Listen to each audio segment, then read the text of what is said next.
नमस्कार, हम इस समय पुलवामा ज़िले में हैं। जम्मू कश्मीर में इस बार एक ख़ास किस्म के चुनाव होने जा रहे हैं। यहाँ पर मुख्यधारा की जो तमाम सियासी पार्टियां हैं, मसलन नेशनल कॉन्फ्रेंस, पीडीपी, कांग्रेस और बीजेपी के अलावा कुछ ऐसी सियासी तंजीमें भी इस बार यहाँ पर चुनाव में हिस्सा ले रही हैं जिनके ऊपर अलगाववाद का, सेपरेटिज़म का, आज़ादी के नारे लगाने का एक समय में आरोप रहा है। उसमें एक इंजीनियर रशीद की पार्टी है, अवामी इत्तेहाद पार्टी। इसके अलावा एक बड़ी पार्टी जो आज़ादी को लेकर बहुत मुखर रही है अतीत में, उसका नाम है जमात इस्लामी।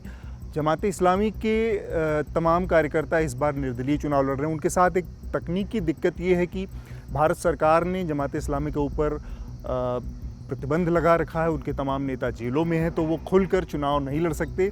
तो उनके तमाम कार्यकर्ता अलग अलग चुनाव निशान पर चुनाव लड़ रहे हैं। ऐसे ही एक उम्मीदवार हैं तलत मजीद पुलवामा विधानसभा से इस समय मैदान में है। उनका चुनाव निशान है टॉर्च।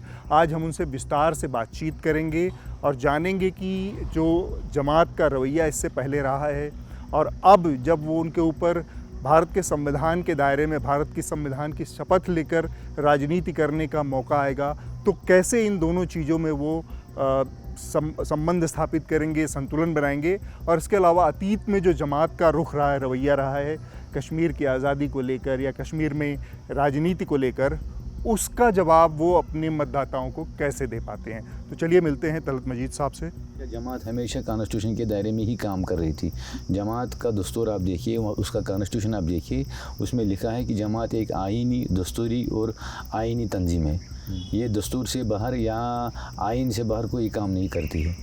नहीं, लेकिन जमात का ये लेबल है जमात के ऊपर। जमात का नहीं, आप इसको खारिज करिए, लेकिन मैं क्वेश्चन है कि जमात का जो अपना कॉन्स्टिट्यूशन है वो साफ साफ कहता है कि भारत के संविधान के दायरे में, इसका कॉन्स्टिट्यूशन के दायरे में कश्मीर की समस्या का समाधान। ये बहुत साफ बात है। ये काम पर आपने लिखा है ये सब। क्या जमात का ये शुरुआत हमेशा से स्टैंड नहीं रहा कि जम्मू कश्मीर एक डिस्प्यूटेड टेरिटरी है और इसका भारत के संविधान के दायरे में इसका हल नहीं हो सकता? डिस्प्यूटेड टेरिटरी बिल्कुल कॉन्स्टिट्यूशन में नहीं लिखा है, कतअन नहीं लिखा है। और वहाँ पर एक तो आप मानते हैं कि इंटीग्रल पार्ट था? नहीं, आप इंडिया का, जो कि इंडिया का कॉन्स्टिट्यूशन। आप पहले बात सुनिए, पूरी बात सुनिए सर। मुझे बहुत फिर से मैं उसे लिमिटेड सवाल का मेरा जवाब दीजिए कि जमात इस्लामी हमेशा से स्टैंड पर कायम रही है कि नहीं कि जम्मू कश्मीर एक डिस्प्यूटेड टेरिटरी है? डिस्प्यूटेड टेरिटरी, देखिए डिस्प्यूटेड टेरिटरी ये जो है, ये टर्मिनोलॉजी के तौर पे किसी को कहना अच्छा लगता हो।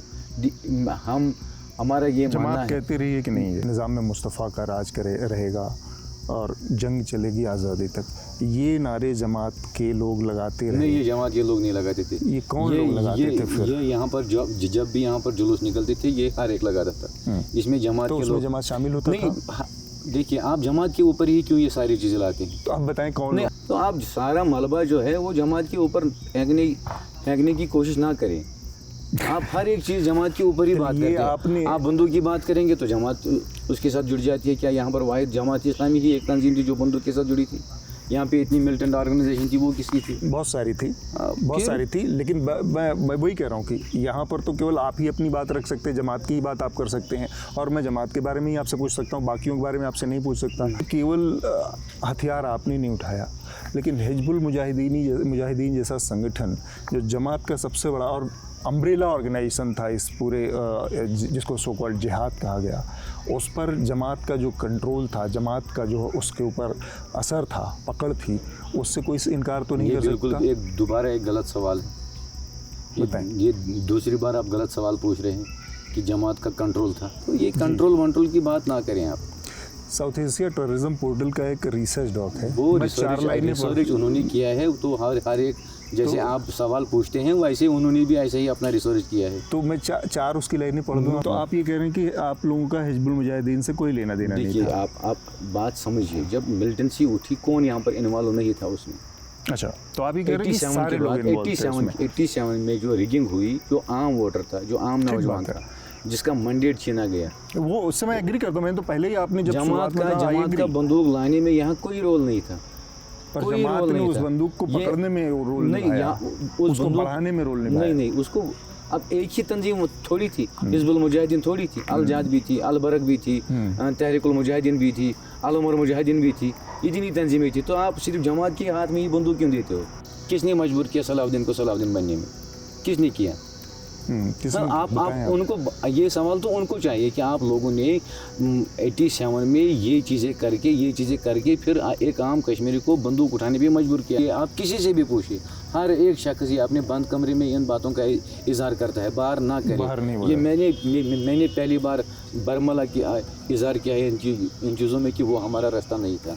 मुझे 370 के बारे में आखिरी सवाल है। 370 हमारी इज्जत लूटी गई इस वक्त। तो हम पहुंच चुके हैं डॉक्टर तलत मजीद साहब के पास। हमारी बातचीत होगी आज चुनाव के ऊपर, उनका जो नज़रिया है, किस तरह से वो देख रहे हैं, क्या बदला है 2019 के बाद, इन तमाम मुद्दों पर बात होगी। तलत मजीद साहब, मेरा सबसे पहला सवाल आपसे ये है कि आपको क्यों लगा कि अब आप लोगों को चुनाव में उतरना चाहिए, क्योंकि जमात का लंबे समय से एक स्टैंड रहा है कि वो मेन स्ट्रीम पॉलिटिक्स से अलग रही है, उसके ऊपर सेपरेटिज़म का भी कॉल देने का आरोप लगता रहा है।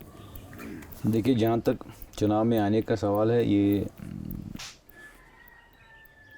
जमात की जो लीडरशिप है उन्होंने बार बार इन चीज़ों की वजाहत भी की है कि कौन से वो वजूहात थे कि जिससे जमात इलेक्शन से दूर रही है। कोई पहली वजह नहीं, ये पहली बार नहीं है कि जमात इलेक्शन में आ रही है।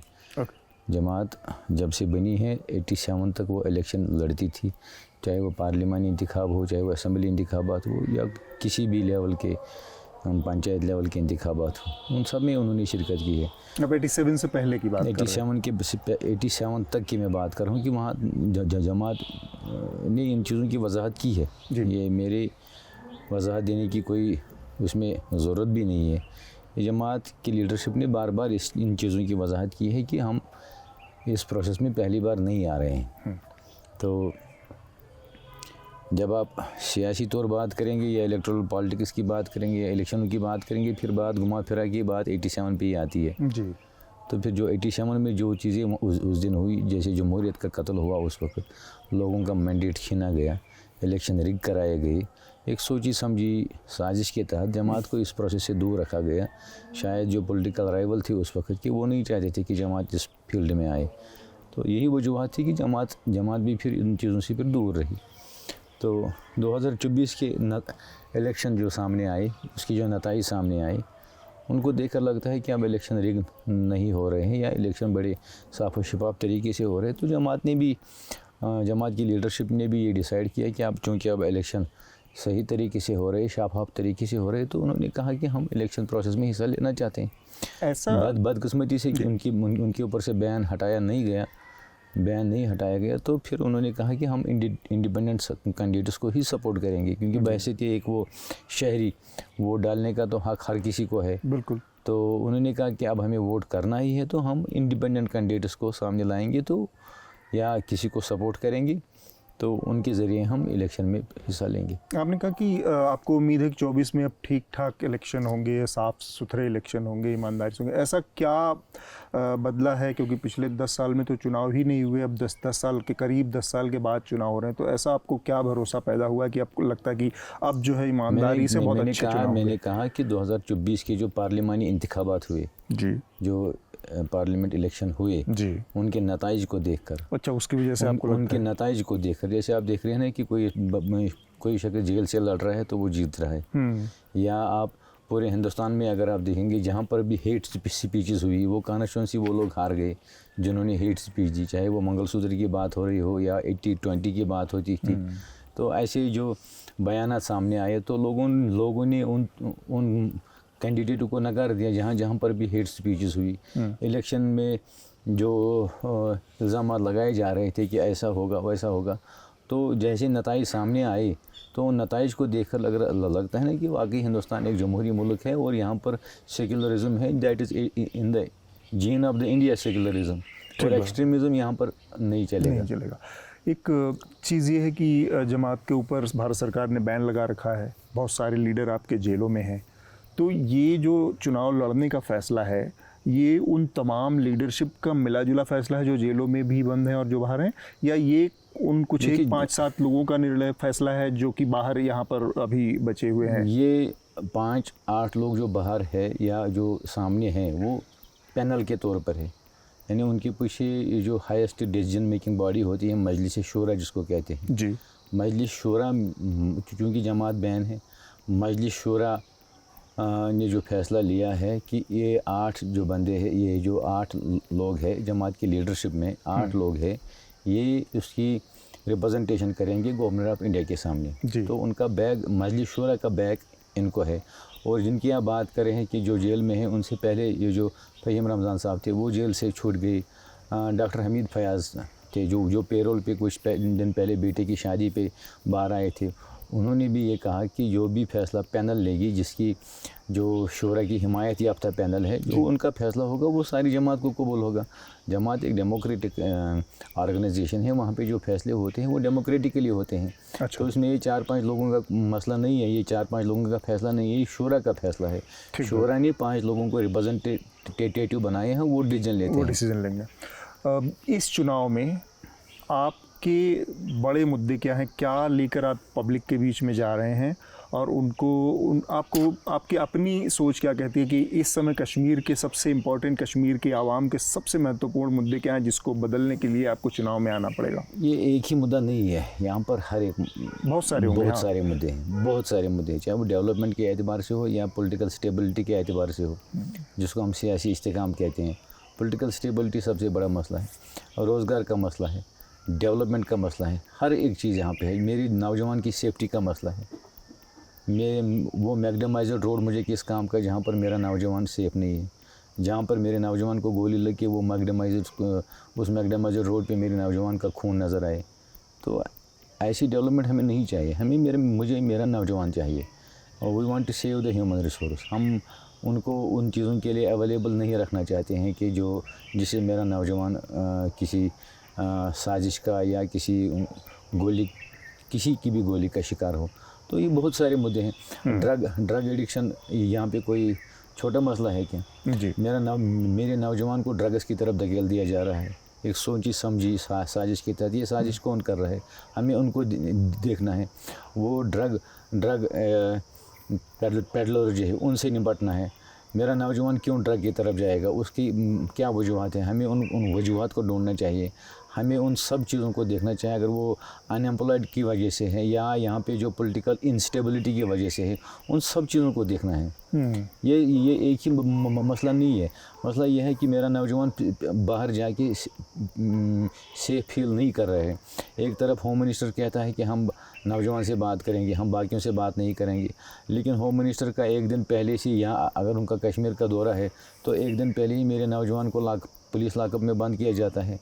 तो ये कौन सी एश्योरिटी है मेरे नौजवान के लिए कि वो अगर यहाँ पर इश्यूज़ है, वो इश्यूज़ हम सारे पॉलिटिकली हमें देखना चाहिए, डेमोक्रेटिकली देखना चाहिए। यही वजह है कि हम ये बहुत सारे मुद्दे हैं। फिर डेवलपमेंट का अगर मसला हम करें, एजुकेशन लेवल पे, हेल्थ सेक्टर में, हर एक चीज़ में।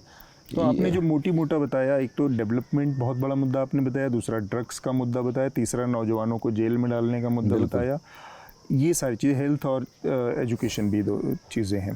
तो आप जितनी सीटों पर लड़ रही है जमात, और उस लिहाज से देखा जाए तो कोई बहुत बड़ी फोर्स के रूप में नहीं लड़ रही है, सरकार बनाने की स्थिति में कम से कम नहीं दिखती है। तो ये जो चीज़ें हैं, इन मुद्दों को कैसे करेंगे? क्या जब जो सरकार बनने की जिसकी सूरत होगी उसके साथ अगर आप लोग जीतते हैं तो उसको समर्थन देंगे, जो भी सरकार बनेगी उसके साथ मिलकर काम करेंगे, या फिर ओपोजिशन में रहकर काम करेंगे? ये क्या सूरत बनाएंगे? ये मेरा डोमेन है ही नहीं, ये जमात की लीडरशिप का डोमेन है कि वो उस वक्त क्या करेगी।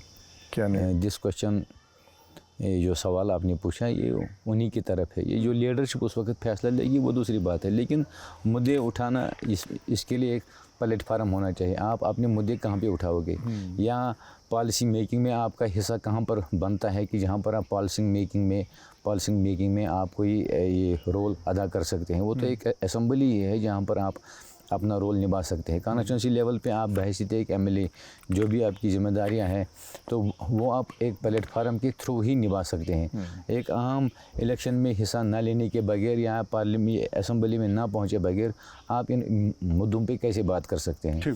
तो ये एक सही ज़रिया है कि अगर आप जमहूरी तरीके से अपने मसाइल उठा सकते हो, जमहूरी तरीके से डेमोक्रेटिक वे में अपने सारे वो उन चीज़ों को ढूंढने निकलने हैं कि जो आपसे छीने गए हैं। इनका एक रास्ता है ना कि आप किन रास्तों से या किस रास्ते से आप इन सब चीज़ों को वापस ला सकते हैं। वो एक डेमोक्रेटिक वे ही है जहाँ पर आप अपने मुद्दे उठा सकते हो या अपने सवाल कर सकते हो। यही एक ज़रिया है। और कौन सा ज़रिया है कि जहाँ पर हम ये बात कर सकते हैं। जब आप इलेक्टोरल पॉलिटिक्स में आ गए तो एक तरह से आप जो इंडियन कॉन्स्टिट्यूशन है, भारत का जो आईन है, उसके दायरे में आ गए। और उससे पहले किसके दायरे में थे? मतलब कम से कम जमात तो उस दायरे से बाहर था। जमात हमेशा कॉन्स्टिट्यूशन के दायरे में ही काम कर रही थी। जमात का दस्तूर आप देखिए, उसका कॉन्स्टिट्यूशन आप देखिए, उसमें लिखा है कि जमात एक आईनी, दस्तूरी और आईनी तंजीम है। ये दस्तूर से बाहर या आइन से बाहर कोई काम नहीं करती है। नहीं, लेकिन जमात का ये लेबल है जमात के ऊपर। जमात का नहीं, आप इसको खारिज करिए, लेकिन मैं क्वेश्चन है कि जमात का जो अपना कॉन्स्टिट्यूशन है वो साफ साफ कहता है कि भारत के संविधान के दायरे में, इसका कॉन्स्टिट्यूशन के दायरे में कश्मीर की समस्या का समाधान नहीं। ये बहुत साफ बात है। ये काम पर आपने लिखा है? ये सब लिखा है। सारे लोग किसी से भी बात कहते हैं कॉन्स्टिट्यूशन। आपने जमात का कॉन्स्टिट्यूशन पढ़ा है? बिल्कुल, मैंने ये तो कॉन्स्टिट्यूशन नहीं पढ़ा, लेकिन ये लाइन कॉन्स्टिट्यूशन दिखाऊंगा। मैं आपको कॉन्स्टिट्यूशन दिखाऊंगा, वहाँ पे कहाँ लिखा है कि हम भारत के संविधान को नहीं मानते हैं। मेरे पास कॉन्स्टिट्यूशन है, आप पढ़िए, आप दिखाइए। आप अपने मीडिया के जरिए दिखाइए कि जमात के कॉन्स्टिट्यूशन में ऐसी कोई बात है ही नहीं। तो जमात का कॉन्स्टिट्यूशन कश्मीर को देखिए, हर एक पॉलिटिकल पार्टी का अपना कॉन्स्टिट्यूशन होता है। जब आपको पार्टी रजिस्ट्रेशन करनी होती है तो उसका एक कॉन्स्टिट्यूशन तो बनता है ना। हर एक पार्टी जब इलेक्शन कमीशन ऑफ इंडिया में अपना रजिस्ट्रेशन फार्म भरती है तो वहाँ पर वो अपना कॉन्स्टिट्यूशन भी बताती है ना। बिल्कुल, कॉन्स्टिट्यूशन का एक तरीका होता है बनाने का। हर एक पार्टी अपना कॉन्स्टिट्यूशन जो है सबमिट करते हैं इलेक्शन कमीशन ऑफ इंडिया ने। इससे पहले भी जब जमात इलेक्शन लड़ती थी तो वो अपने चुनाव चिन्ह पे लड़ती थी ना, तराजू पे लड़ती थी। वो क्या का इलेक्शन कमीशन ऑफ इंडिया में रजिस्टर नहीं था? अगर वो उसमें ऐसा लिखा होता कि हम भारत के संविधान को नहीं मानते हैं या भारत के संविधान से के ज़रिए हम जो चीज़ें हैं वो हासिल नहीं कर सकते, क्या गवर्नमेंट ऑफ इंडिया उस वक्त गवर्नमेंट ऑफ इंडिया ये इनको रजिस्टर करती? तो ये कहने के लिए बातें हैं। ये एक लेबल किया जाता है कि जमात जो है वो एक सेपरेटिज्म फैलाती थी या जमात जो है वो अनकॉन्स्टिट्यूशनली काम करती थी। उस पर भी मैं ये बिल्कुल गलत बात है। वो मैं उस पर बाद में आऊँगा, वो सवाल भी है। मेरा सवाल ये है अभी, क्या जमात का ये शुरुआत हमेशा से स्टैंड नहीं रहा कि जम्मू कश्मीर एक डिस्प्यूटेड टेरिटरी है और इसका भारत के संविधान के दायरे में इसका हल नहीं हो सकता, हम इसको डिस्प्यूटेड टेरिटरी मानते हैं? ये तो JNK जमात का ये अपना एक ओपन स्टैंड रहा है। डिस्प्यूटेड टेरिटरी बिल्कुल कॉन्स्टिट्यूशन में नहीं लिखा है, कतअन नहीं लिखा है। और वहाँ पर एक तो आप मानते हैं कि इंटीग्रल पार्ट था? नहीं, आप इंडिया का, जो कि इंडिया का कॉन्स्टिट्यूशन। आप पहले बात सुनिए, पूरी बात सुनिए। जमात का कॉन्स्टिट्यूशन जो है उस पर ये कहीं भी नहीं लिखा है। मैंने एक बार किसी दोस्त ने फेसबुक पे ये लिखा था कि जमात अब अपना कॉन्स्टिट्यूशन बदल रही है, तो उसमें ये कहीं लिखा। मैंने उसकी PDF बनाई और मैंने उनको अपलोड करके वो दे दी कि कहाँ पर दिखाइए, आप दिखाइए कि कहीं पे है। देखिए, मसला है ना कहीं पे मसला है। फिर इंडिया और पाकिस्तान में किस चीज़ पे लड़ाई है? अगर एक हिस्सा उधर है, दूसरा हिस्सा इधर है, ये तो है ना लड़ाई है। बिल्कुल है, इससे तो कोई इनकार नहीं है। पाकिस्तान कहता है कि ये वाला हिस्सा हमारा है, इंडिया कहता है कि वो वाला हिस्सा भी हमारा है। तो ये जो दो बातें, ये तो दो देशों की बात हो गई। ये तो दो देश बात कर रहे हैं ना, बात कर रहे हैं, और इनके दरमियान कोई मसला है। इसके अलावा भी उनके दरमियान बहुत सारे मसले हैं। तो ये दो मुल्क बात कर रहे हैं, तो ये उनका मसला है। सर, अब मुझे बहुत फिर से मैं उसे लिमिटेड सवाल का मेरा जवाब दीजिए कि जमात इस्लामी हमेशा से स्टैंड पर कायम रही है कि नहीं कि जम्मू कश्मीर एक डिस्प्यूटेड टेरिटरी है? डिस्प्यूटेड टेरिटरी, देखिए, डिस्प्यूटेड टेरिटरी ये जो है, ये टर्मिनोलॉजी के तौर पे किसी को कहना अच्छा लगता हो। हमारा ये मानना है, कहते रही है कि नहीं है जमात ने डिस्प्यूटेड टेरिटरी जो है ये एक मसला है, इंसानी मसला है। जमात का ये कहना था कि ये एक इंसानी मसला है। जमात का आज भी कहना है कि अगर ये दो देश किसी बात पे बात करें तो दो हो गए, इनकी मसला है। अब इसमें देखिए कि रोल किसका बनता है। क्या एक आम कश्मीरी का इसमें कोई रोल बनता है? क्या एक पॉलिटिकल पार्टी जो इलेक्शन लड़ रही है, यहाँ पर जो जितनी भी रिवायती सियासी पार्टी हैं, ट्रेडिशनल पार्टीज़ हैं, क्या उनका कोई रोल है? इसमें कोई उनका रोल है? अगर दो मुल्क में दरमियान के कोई मसला है, बड़े दो मुल्क है या न्यूक्लियर पावर, दो न्यूक्लियर पावर्स हैं, उनके बीच कोई इशू है, तो who is going to settle that issue? तो ये इन्हीं दो मुल्कों का जमात का मौक़िफ़ यही रहा है, या हम आम कश्मीरी का मौक़िफ़ रहा है। अगर आपको कोई बात करनी है आप करें, लेकिन एक आम कश्मीरी को इसमें ना पिसे। मैं अब चूँकि आप इस चीज़ को बार बार घुमा के पूछ रहे हो, तो मैं दूसरा सवाल पूछ रहा हूँ आपसे। मेरी जितने लोगों से कश्मीर में बात हुई, मैं तमाम पॉलिटिकल पार्टियों को लेकर लोगों के अपने अपने नज़रिए हैं, तो मैं उन लोगों से जब बात करूंगा तो उनके नज़रिए, लोगों के नज़रिए से उनके सवाल पूछूंगा। लेकिन आपके जमात के बारे में जो लोगों का नज़रिया है, उसमें एक सवाल आपसे लोगों के मन में बहुत बड़ा जो सवाल है कि जमात जिसका नारा था निज़ाम में मुस्तफ़ा का राज रहेगा और जंग चलेगी आज़ादी तक, ये नारे जमात के लोग लगाते रहे। नहीं, ये जमात के लोग नहीं लगाते थे। ये कौन लोग लगाते थे फिर? ये यहाँ पर जब भी यहाँ पर जुलूस निकलते थे, ये हर एक लगाता था। इसमें जमात तो के उसमें लोग जमात शामिल होता था? देखिए, आप जमात के ऊपर ही क्यों ये सारी चीज़ें लाते हैं? तो आप बताएं कौन नहीं, लोग आप थे? जमात के ऊपर तो आप बताएं कि और भी लोग थे, कौन लोग थे? बहुत से थे ना। हुर्रियत कॉन्फ्रेंस नहीं, तहरीक हुर्रियत नहीं थी। तो हुर्रियत तो आज कहीं नहीं है ना पार्टी में, वो तो चुनाव नहीं लड़ रही। तहरीक हुर्रियत नहीं है, जमात का एक वजूद है, वो कहाँ खत्म होगी? वही तो मैं कह रहा हूँ, वो चुनाव लड़ते तो उनसे भी करते हम। नहीं, मैं कहता हूँ कि जमात एक आइडियोलॉजी है, ये कहाँ आइडियोलॉजी नहीं मरती है, आइडियोलॉजी कहाँ मरेगी? वो कोई चीज़ होता है कि ये सब चीज़ें आप जमात के ऊपर ही थोप देते हैं। नहीं, सब मैं थोप नहीं रहा, मैं तो लोगों के सवाल आपसे पूछ रहा हूँ। ये यहाँ पर हर एक चीज़ जमात के ऊपर ही थोप दी जाती है। क्या यहाँ पे वाहिद एक जमात इस्लामी थी जो ये नारा लगाती थी? हुर्रियत कॉन्फ्रेंस नहीं थी। हुर्रियत कॉन्फ्रेंस में कितनी तंजीमें थी जो ये चीज़ें कहती थी। ये आप जमात के ऊपर ही ना लगाएं। हाँ, जमात भी इस चीज़ की एक इकाई थी, तो आप सारा मलबा जो है वो जमात के ऊपर फेंकने की कोशिश ना करें। आप हर एक चीज़ जमात के ऊपर ही बात करते हैं। आप बंदूक की बात करेंगे तो जमात उसके साथ जुड़ जाती है। क्या यहाँ पर वाहिद जमात इस्लामी ही एक तंजीम थी जो बंदूक के साथ जुड़ी थी? यहाँ पे इतनी मिलिटेंट ऑर्गेनाइजेशन थी, वो किसकी थी? बहुत सारी थी, लेकिन मैं वही कह रहा हूँ कि यहाँ पर तो केवल आप ही अपनी बात रख सकते हैं, जमात की ही बात आप कर सकते हैं, और मैं जमात के बारे में ही आपसे पूछ सकता हूँ, बाकियों के बारे में आपसे नहीं पूछ सकता। बिल्कुल नहीं। तो ठीक, तो इसीलिए मैं आपसे बात कर रहा हूँ। इसीलिए मैं कह रहा हूँ कि आप हर एक चीज़ जमात के ऊपर ही ना थोप। नहीं, मैं कतई नहीं थोप, मैं सवाल पूछूंगा, आप बता सकते हैं कि इसकी सच्चाई क्या है या इसका देखने का नज़रिया क्या है। अगर आप कह रहे हैं कि केवल हथियार आपने नहीं उठाया, लेकिन हिजबुल मुजाहिदीन जैसा संगठन जो जमात का सबसे बड़ा और अम्ब्रेला ऑर्गेनाइजेशन था इस पूरे जिसको सो कॉल्ड जिहाद कहा गया, उस पर जमात का जो कंट्रोल था, जमात का जो उसके ऊपर असर था, पकड़ थी, उससे कोई इनकार तो नहीं कर सकता। बिल्कुल दोबारा एक गलत सवाल है। बताएं। ये दूसरी बार आप गलत सवाल पूछ रहे हैं कि जमात का कंट्रोल था। अच्छा, मैं आपको दिखा दूं। नहीं, आप मेरी बात सुनिए।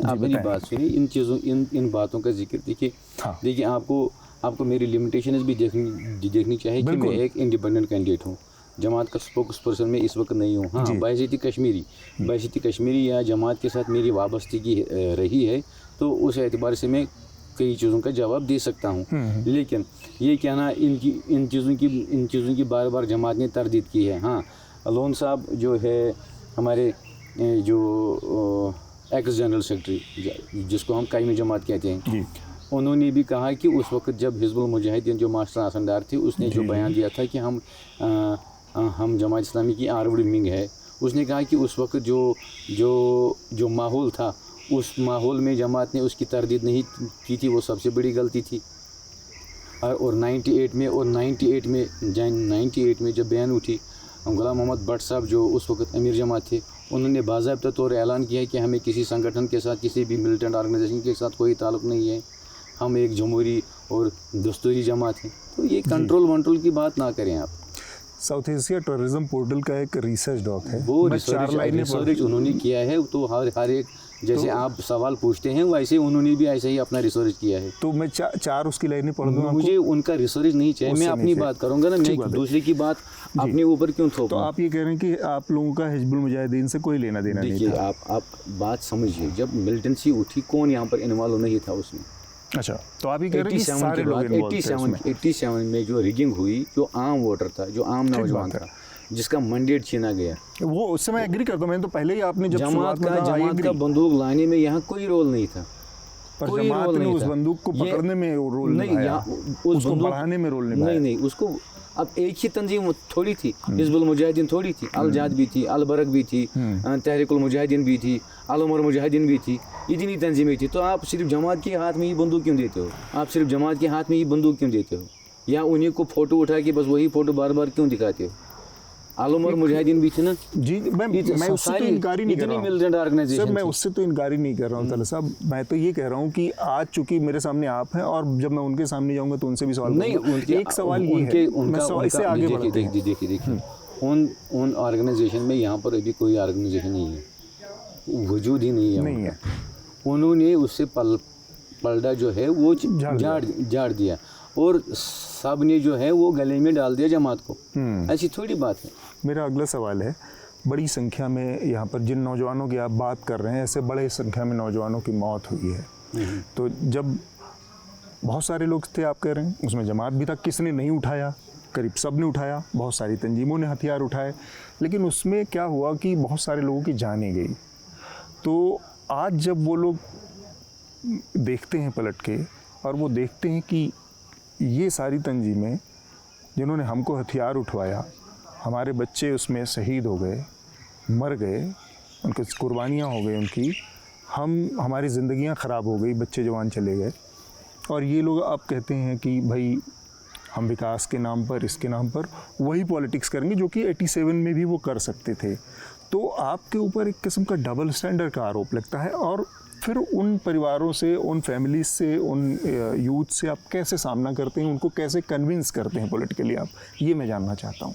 देखिए, जब कोई बीमारी होती है ना, तो पहले उस बीमारी की आपको जड़ देखनी होती है, ये बीमारी कहाँ से हुई, उन सब चीज़ों का जिम्मेदार कौन है जिनकी वजह से ये हुआ। पहले आप उनको जिम्मेदार ठहराइए ना, जिनकी वजह से ये हुआ। Those people who were at that time, जिनकी वजह से प्रॉब्लम हुई, और आज वो अपने आप को प्रॉब्लम का सलूशन बता रहे हैं कि हमको प्रॉब्लम, आप बताइए ना, आप तो राजनीति हम उस प्रॉब्लम का सलूशन है, तो वो कौन लोग थे आप बताएं। मैं बताता हूँ, मैं वही बताता हूँ, वो समझ रहे हैं कि मैं किसकी तरफ बात कर रहा हूँ, आप भी समझ रहे हैं। ये मसला उठा कहाँ से? मसला अगर उठा है तो कहाँ से उठा है? उन सब चीज़ों का जिम्मेदार कौन है? चलिए मान लेते हैं जिस नौजवान ने बंदूक उठाई, उसने किसी मकसद के लिए उस वक़्त उठाई, वो अल्लाह ताला के यहाँ उसको कबूल है। अगर वो शहीद हुआ है, वो अल्लाह ताला के यहाँ कबूल है ना, उसको किसी नियत की वजह से उठाया। तो उसके पीछे जो जिम्मेदार लोग हैं, जिनकी वजह से वो बंदूक उठाया, वो तो सारा उसी जिम्मेदार तो आप लोग भी हुए ना फिर। नहीं, हम कहाँ हुए? जिनकी वजह से वो हुआ, जो हालात कहाँ से हुए? 87 में जो चीज़ें हुई वो तो वही लोग हैं ना उन हालात के ज़िम्मेदार। एक कश्मीरी को यहाँ अगर 1.5 लाख यहाँ कश्मीरी कब्रिस्तानों में हैं, किन की वजह से हैं? उनकी वजह से है जिन्होंने उस वक्त जमहूरियत का कत्ल किया। ये तो बड़ी साफ वाली ये बात हुई ना कि आप सफाई से अपने को सबसे अलग कर लें और बाकी लोगों को जिम्मेदार। नहीं, जिम्मेदार कौन है? मैं ये तो नहीं, अगर सलाउद्दीन भी उस वक्त असेंबली में इलेक्शन लड़ रहा था, उसको बंदूक किसने उठाया? किसने मजबूर किया सलाउद्दीन को सलाउद्दीन बनने में? किसने किया?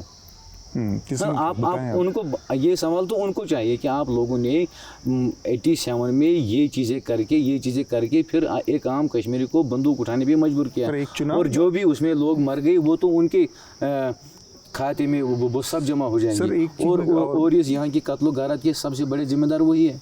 और फिर जब डेमोक्रेसी का कत्ल किया जाता है, फिर जब हालात ऐसे बढ़ते हैं, तो फिर उसमें फिर कोई जिम्मेदार नहीं होता है। ये फिर वो बिल्कुल ठीक बात है। ये अनकंट्रोल्ड है, अगर ये किसी के कंट्रोल में नहीं होता और स्टेट के सामने हथियार उठाए तो फिर आपने उसको मौका दे दिया। और स्टेट के सामने जब आप हथियार उठाएंगे तो फिर आप स्टेट को भी मौका देते हैं ना कि अपने ऊपर वो आपके ऊपर चढ़ाई कर सकती है। हमें पहले वो सोचना चाहिए था ना कि ये हालात किसने पैदा किए। तो आप मानते हैं कि ये एक चूक हुई मैं दूसरे देखिए, इसमें तरीके से- मानने क्या ना मान, मेरे मानने से क्या होगा? मैं एक लोग क्या मानते हैं मैं एक इंडिपेंडेंट कैंडिडेट हूँ, या आप आम कश्मीरी से पूछिए, या आप आम कश्मीरी पूछिए, ये आप किसी से भी पूछिए, हर एक शख्स ये अपने बंद कमरे में इन बातों का इजहार करता है, बाहर ना बाहर नहीं करे। बोला। ये मैंने पहली बार बरमला की इजहार किया है इन चीज़ों में कि वो हमारा रास्ता नहीं था। ठीक है।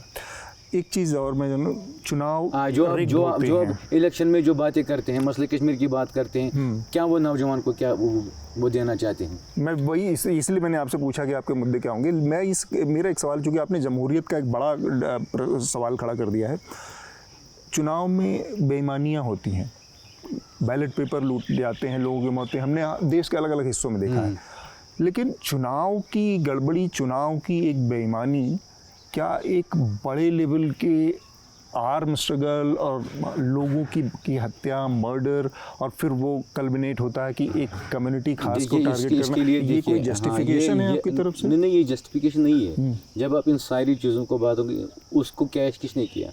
आपको जब आप कहेंगे, मैं इसको एक ब्रॉड टर्म में इस्तेमाल करता हूँ, जियोपॉलिटिकल सिनेरियो। उस जियोपॉलिटिकल सिनेरियो को आप नज़रअंदाज नहीं कर सकते हैं। जियोपॉलिटिकल सिनेरियो में जो भी जितने भी आपके इस जियोपॉलिटिकल सिनेरियो में जितने भी कंट्रीज आते हैं, वो उनको आप नज़रअंदाज कैसे कर सकते हो? वो सब चीज़ें आपको मद्देनज़र रखनी चाहिए। आप जियोपॉलिटिकल सिनेरियो को कैसे नज़रअंदाज कर सकते हैं? तो वो सब भी जियोपॉलिटिकल सिनेरियो में आपकी 3 न्यूक्लियर पावर है, जिनके बीच में कश्मीर खड़ा हुआ है। तो ये इन चीज़ों को आप नज़रअंदाज नहीं कर सकते हैं। जिसको कोई यहाँ पर जो आप यहाँ देखिए, कश्मीर एक जियो स्ट्रेटजिक पोजीशन जो इसकी है, इसको आप नज़रअंदाज कैसे कर सकते हैं? ये 3 न्यूक्लियर पावर्स के बीच में है। तो इन चीज़ों को भी मद्देनज़र रखना चाहिए कि उन चीज़ों का फ़ायदा कौन उठा सकता है।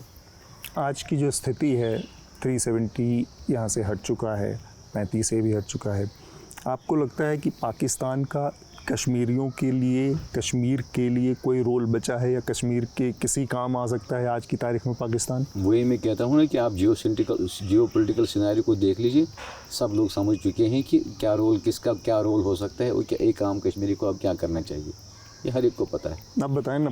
ये हर एक को पता है, जियोपॉलिटिकल सिनेरियो पढ़िए, सबको पता है कौन कहाँ पर खड़ा है, ये सबको पता है। एक कश्मीरी इसमें कैसे पाकिस्तान को आप किस नज़र से देख रहे हैं आज, कि उसने 370 के बाद आप उसका हटने के टाइम उसका कोई रोल देखते हैं? वो एक आम कश्मीरी से पूछे, एक पॉलिटिशियन से ना पूछे, एक आम कश्मीरी से पूछे, वो आपको बता देगा।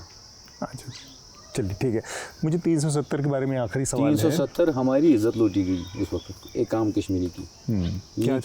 ये कोई मैनिफेस्टो में 370 हम कॉन्स्टिट्यूशन में था। एक आम कश्मीरी इसको अपने आप को हर्ट समझता है कि हम हर्ट हो गए हैं। ये एक आम कश्मीरी के दिल पर वार हुआ है, ये एक आम कश्मीरी के आइडेंटिटी पर वार हुआ है, ये एक आम कश्मीरी के उस डिग्निटी पे वार हुआ है। जो आप 370 की बात करते हैं, तो इसके साथ कश्मीरी के जज्बात, उसके सेंटिमेंट सब जुड़े हुए हैं।